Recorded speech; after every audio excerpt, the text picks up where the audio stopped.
Hello guys. Hanggang masabi nung pet ka tayo din. Kasi di vlog se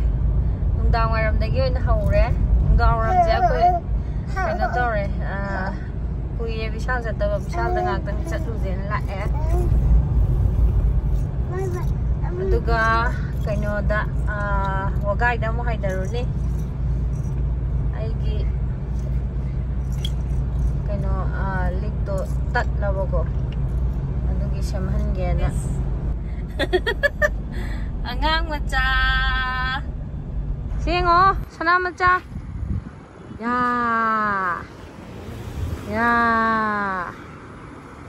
lama angang macha 같은 애요 라 땅을라 ai sige khanba hore do comfort loge to ne comfort se so ga lo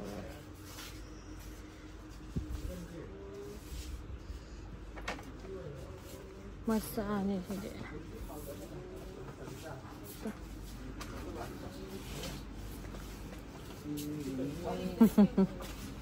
ya aina angangi sing thaknabado tha amamu ani mu sure bi season narakwa ado ama khanbi gi dong ne ado do season nare pamdre ado anawwa ma yenge ado jo fajade da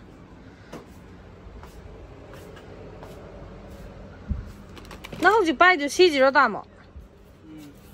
sija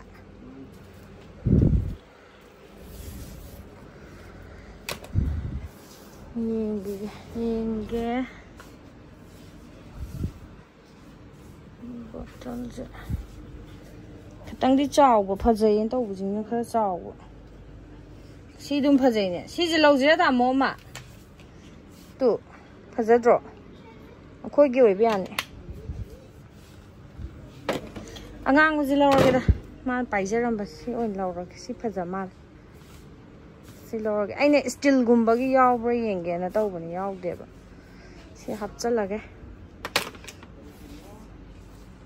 mathang yengake ya firon gi collection ju khara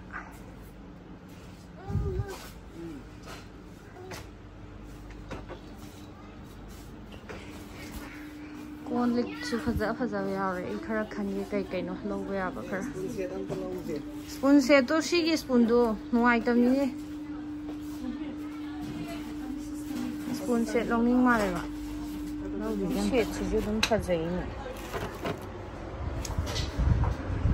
phaja ba phara yaw re na pa gi phiron ga thangna na lai ba yenga ge lip to ko ma as khulum mam tor ai khudang ga ti to sango angang macha Poti am le buko. Sana por ama ni ding bi ke da ro ko ka ori ne. To ja ra.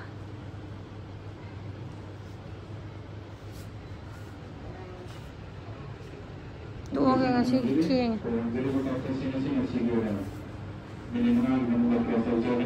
Post to do le kheng ne mo khin lai. Ai bi da war is di ama je. Lor. Lao. Ya, la, das la.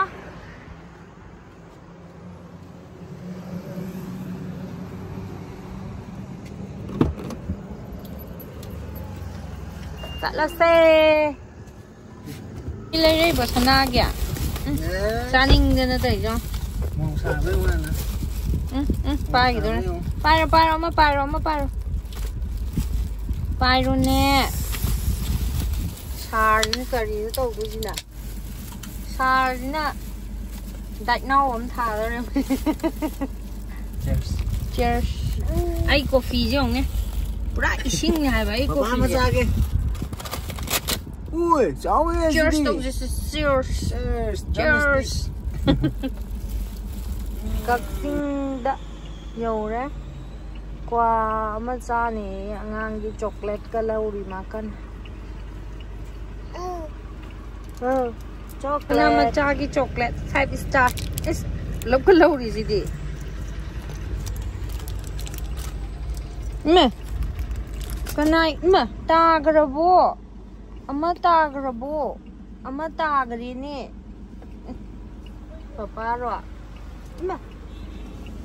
mai chocolate tagi ji khun dei honari ji ya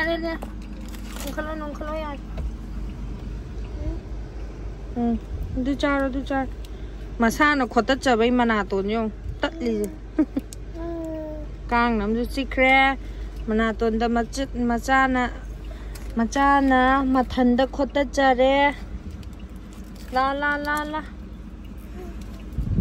ai ge sapot ka ju lei bi ma le ma kwa lei re ma Kakching Vishal yore ba khoi huji yam thina thenge pung 3 ta dore khoina wagai chatoi ngang macha gi chocolate ai gi uncle chip ama lore sine ina sembala is lexi on to ina langna samne ba nan thokre degi matik amga ju nan thokpo mafam mani shu ro ki ba ina semhalage taw adudi myam kaino doreba ko yum yoreba ko namit pura tare yam thina mamme kaino dagi wagai de halakpa da ko aina ngasai Vishal janga lorokpa do poti yamne lorokpa na te adu poto rumba nga to oibi ai yam thina lumgreba softas to loreba ko kaino comfort ki mohutta softas ani lor duga no white aina ba loreba ko duga kaju ga badam ga packet amon lore to duga aina angang macha do ising thakpa gi do ko kuire dana ko tha ama ani musure ba ko tha ani khara mu helamani da tha ani khara mu hela adu do ana sindo pirage na sim lore sijina juice fresh juice kumba khon sum thakpa do adu da ma ju thaking dana to do spoon da kumba tora ku thakpa do ngai de na sije mu logi re amam logi re ma gi aduga buy one get one free oiba kaino khuhi lore ko aduga spoon di mayam gi ju dum mangna rongani akoi ju yam mangal leba kuire he spoon je phajana hadi amta loge na khalaga ne hakta kawa si macha khar pikha ba yawi jina ngang sai dum sijina ba yar ne ko sijina tamo jani dum yar foki am le du je dum set oiba du dum loksale doina sije ge thawoina ai chatlebo ko du go sije khara pikha ba ne in lore je le hodaba mamang chapta da leram debo ko ado handok su dum leram de aina kaino gumba tarka to bo kan da khara dum hawi masak su phajai ne longning ba haitare hangam ru khara kitang pop to do ado leram de sim masa dum loksale aduga kokhatna bodo ama sumba gi je yamna nan thokalle bo ko sumai to bodo si round ji ga si handle ji ga le hora si nan thokre ba ai gi da sim lore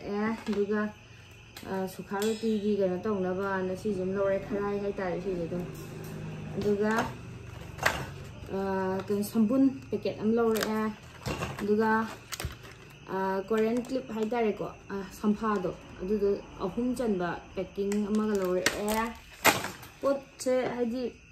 kari le du no khang de ai kwai dei longning na chatlidi si jiga dei comfort ga dei badam ga kaju ga badam ga si jiga na ma chapane ba sije angang macha gi lobirapane khangau ga set oibane bako adudo angang macha do kaino da lambi da dum magi kaino do diaper do lit oraktana khangau do chothorakpa ko aduda sije sigi set ki khangau do dum setore bako sidok ta bi dum sajan gre chotpa du da diaper ma sillaga du mai dum sajala aduga tamogi printed oiba fruit amalore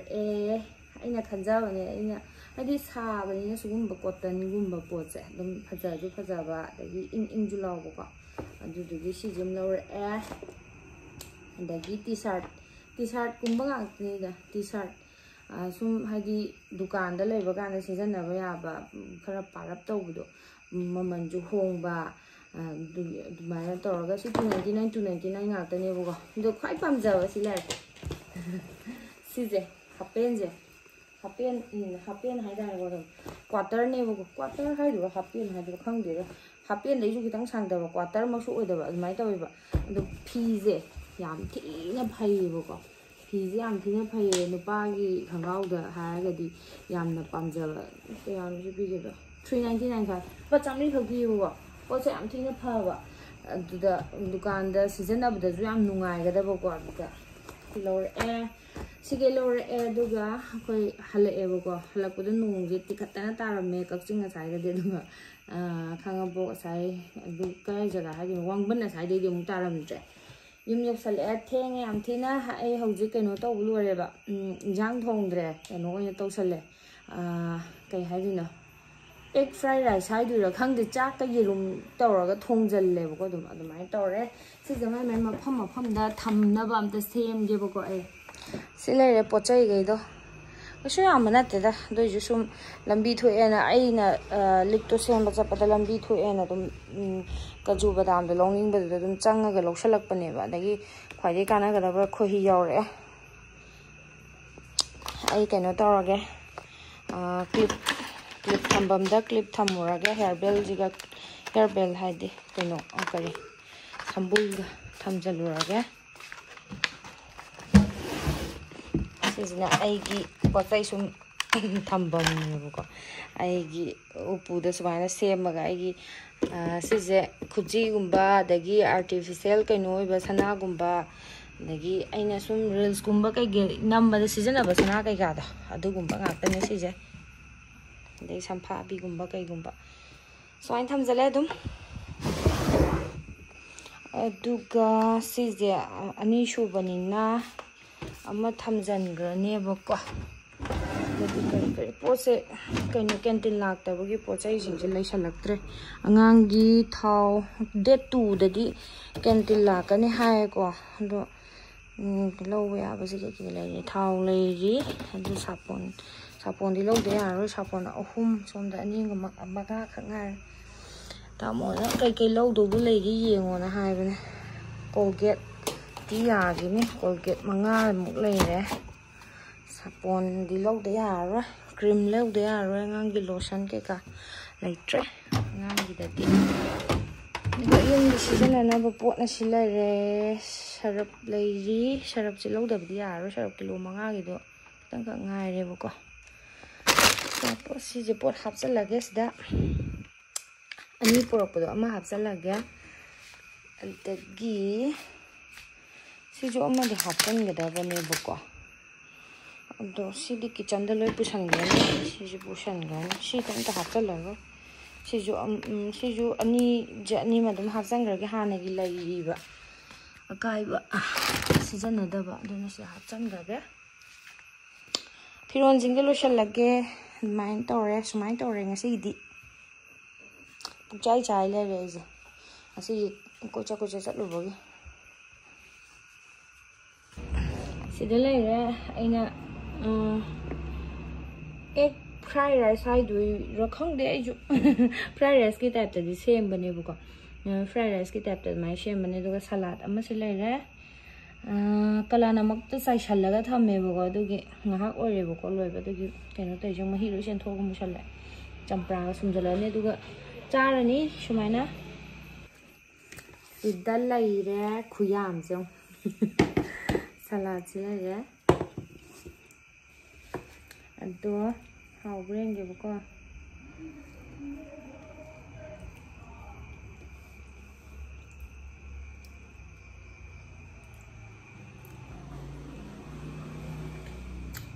malam nggak yang sih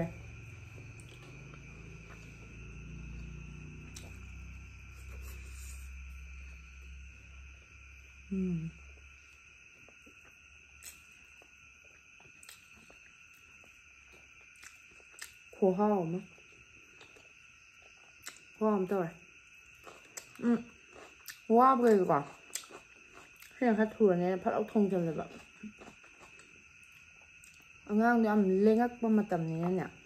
dặm thì là lên nghe bộ cái món là tùng đậm lên mình nên là hoa bị tôi tàu vậy bạn rồi